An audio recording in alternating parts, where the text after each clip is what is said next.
जो पाकिस्तान की बिजली है, जो पाकिस्तान का सोना है, चांदी, वो कहाँ से आता है? पाकिस्तान में गैस कहाँ से आ रहा है? आपको 75% जो बिजली पैदा करती है वो केपीके करती है। पाकिस्तान के 75% बिजली और केपीके को खुद नहीं मिल रहा। उनके साथ क्या किया जा रहा है? उनके लोगों के साथ क्या डरा धमका कर उनको दबाया जा रहा है ताकि वो आवाज़ ना उठा सकें कि ये पैसा जा कहाँ रहा है। अरे कहना क्या चाहते हो? हसन निसार साहब से जब एक प्रोग्राम में उनके ही प्रोग्राम में सवाल पूछा गया कि भाई सियासी पंडित ये कह रहे हैं कि अगर इंडिया में इलेक्शन होने के बाद नरेंद्र मोदी जीतते हैं, प्राइम मिनिस्टर बनते हैं, तो वो पहला विजिट पाकिस्तान का करेंगे। और साथ ये भी हसन निसार साहब ने कहा कि अगर ऐसा होता है मुझे बड़ी खुशी होगी, और अगर वो ऐसा करते हैं तो शायद वो इस जो सा पूरी सेंचुरी के बहुत बड़े सियासतदान बनेंगे। तो ये यकीनन इशारा है अमेरिका का भारत की तरफ, जो कि अभी अनाउंस करके बैठे हैं, और वो भी और ईरान भी, कि जी चाबहार पोर्ट पे 10 साल के लिए जो है वो भारत जो है वो चाबहार पोर्ट को संभालेगा। मगर साथ ही अमेरिका को जाहिर है कि एकदम से प्रॉब्लम हो गई। पहले तो वो हमें ही कहा करते थे जी आप जो है वो किसी किस्म का काम नहीं कर सकते, ईरान के साथ गैस पाइपलाइन पे काम नहीं हो सकता, ईरान के। दोस्तों, मैंने आपको कहा था कि इंडिया के लिए स्ट्रेटेजिक ऑटोनॉमी बड़ा इंपॉर्टेंट एलिमेंट है for pursuing it's foreign policy objectives, और यही हुआ है कि आज डॉक्टर जयशंकर ने अमेरिका को कहा है कि ये जो हम ईरान के साथ डील कर रहे हैं, do not take a narrow view of it, इसका एक नैरो व्यू ना लें। पंडितों ने ये पेशगोई की है कि मोदी दोबारा वजीर आजम बनते ही पहला दौरा पाकिस्तान का करेंगे। क्या आप समझते ऐसा होगा? याद रखना, तारीख साज शख्सियत हो सकती है सदी की, मोदी जैसे नेल्सन मंडेला टाइप अगर वो बंदा करे, चूंकि दुनिया की सबसे बड़ी जमहूरियत का वो चेहरा है। तो मैं समझता हूँ कि एक बहुत अच्छा कदम होगा ये पाकिस्तान के लिए, बहुत एक अच्छी चीज़ है। हमसाया मुल्क है और कौमी नजरिया शुरू से चलते आ रहे हैं, हमारी हर चीज़ उनके साथ चलती आ रही है, मगर अगर कोई पहल करता है तो वो एक मुल्क के लिए बहुत अच्छी चीज़। मस्त जोक मारा रे, ये हंस रहे हलकट हंस। आप लोगों ने क्या देना है? इंडिया एक सुपर पावर बन चुका है, इंडिया की इकोनॉमी ग्रेट इकोनॉमी है, इंडिया छाया हुआ है हर फील्ड में, हर जगह पे इंडिया की इजारादारी है। तो डेफिनेटली इंडिया के पास कैपिटल है, they are using this capital in occupied Kashmir, they are using capital in their development. तो जाहिर ही बात है कि फिर it depends upon your finances. हम गली बाती कहे जाएं जी कि मैं बड़ा। इंडिया के मिनिस्टर साहब जो हैं वो ट्रैवल किया उन्होंने Iran in the middle of the elections, और मेरा ख्याल है कि शायद वो चाहते थे कि अगर नरेंद्र मोदी के वजीर आजम बनने के बाद हम ये प्लान करते हैं तो देयर आर चांसेस कि हमारे ऊपर एक प्रेशर बढ़ सकता है। So let's take it, let's do. दोस्तों, पाकिस्तानी अमेरिकी व्यवसायी साजिद तरार ने प्रधानमंत्री नरेंद्र मोदी की जमकर तारीफ की। उन्होंने कहा कि पीएम मोदी न केवल भारत के लिए बल्कि दुनिया के लिए एक अच्छे नेता हैं और उम्मीद है कि पाकिस्तान को भी उनके जैसा नेता मिलेगा। उन्होंने आगे कहा कि मैं उम्मीद कर रहा हूं कि पीएम मोदी पाकिस्तान के साथ बातचीत और व्यापार शुरू करेंगे। पाकिस्तानी मूल के बिजनेसमैन ने प्रधानमंत्री नरेंद्र मोदी की लीडरशिप की जमकर तारीफ की है। उन्होंने कहा कि पीएम मोदी भारत को विकास की नई ऊंचाइयों पर ले गए। वह तीसरी बार भारत के प्रधानमंत्री बनने वाले हैं। बाल्टीमोर स्थित पाकिस्तानी अमेरिकी व्यवसायी साजिद तरार ने कहा कि मोदी न केवल भारत के लिए बल्कि दुनिया के लिए एक अच्छे नेता हैं और उम्मीद है कि पाकिस्तान को भी उनके जैसा नेता मिलेगा। समाचार एजेंसी पीटीआई से बातचीत करते हुए उन्होंने कहा, मोदी एक अद्भुत नेता है, वह जन्मजात नेता है, वह एक ऐसा प्रधानमंत्री है जिन्होंने विपरीत परिस्थितियों में पाकिस्तान का दौरा किया। मैं उम्मीद कर रहा हूं कि पीएम मोदी पाकिस्तान के साथ बातचीत और व्यापार शुरू करेंगे।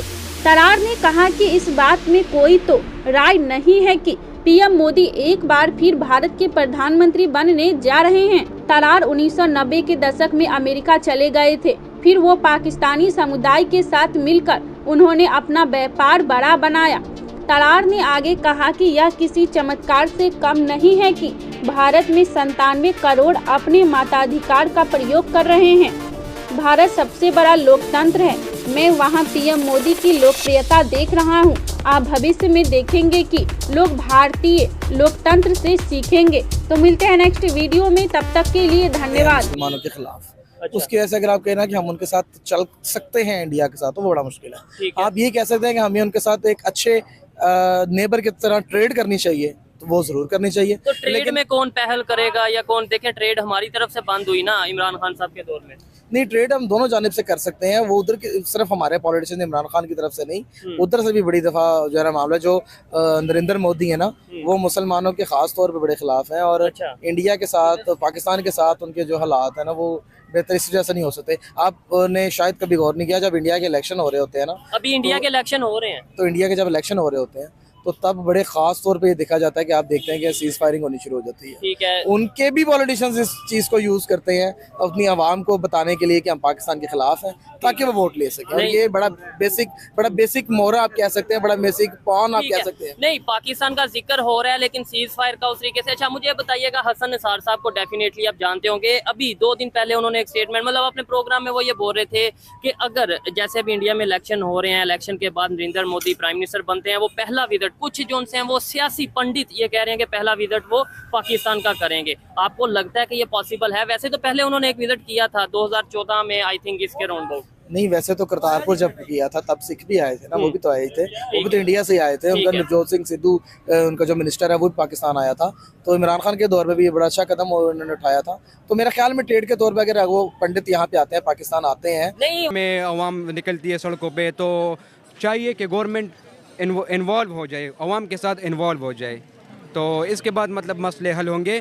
और आपके मतलब कि अभी जो लॉ का जो है वो कह रहे हैं कि मुझे नहीं पता कि रेंजर्स को किसने बुलाए, तो आप मुझे आज़ाद कश्मीर के वज़ीर आज़म को ही नहीं पता कि रेंजर किसने बुलाए। जो भी है उनको नहीं पता कि रेंजर्स किसने बुलाए, तो फिर मतलब आपको अपने मुल्क का ही नहीं पता कि ये चल कैसे रहे, मतलब कैसे आते हैं रेंजर्स, कैसे आते हैं अवाम पे डायरेक्ट फायर, वो कैसे कर सकते हैं? सही बात है। ये मतलब इज इट तो यू नो द सोल्यूशन? ये तो कोई हल ही नहीं है। आप मतलब लोगों को जेलों में डाल दो, लोगों पे तशद्दुद करो अपनी अवाम पे, ये कोई मतलब ये हल तो है ही नहीं। तो लोग कह रहे हैं कि ये सिविल नाफरमानी की तहरीक जो है कश्मीर के अंदर चल चुकी है, ये जो महंगाई मार्च है, ये जो कश्मीरियों का ये गुस्सा है, ये बिजली सस्ती करने से या आटा सस्ता करने से ये नहीं थमेगा। आपकी इस मामलात पर क्या राय है? मेरी अगर मैं बज़ात खुद आपको कहूँ तो मेरे ख़्याल में जो महंगाई इन लोगों ने बनाई हुई है, जो महंगाई इस मुल्क में चल रही है, तो मतलब मेरे लिए एक ऑर्डिनरी पर्सन के लिए ये मतलब ये चीज़ें बेयर करना बहुत मुश्किल होता है।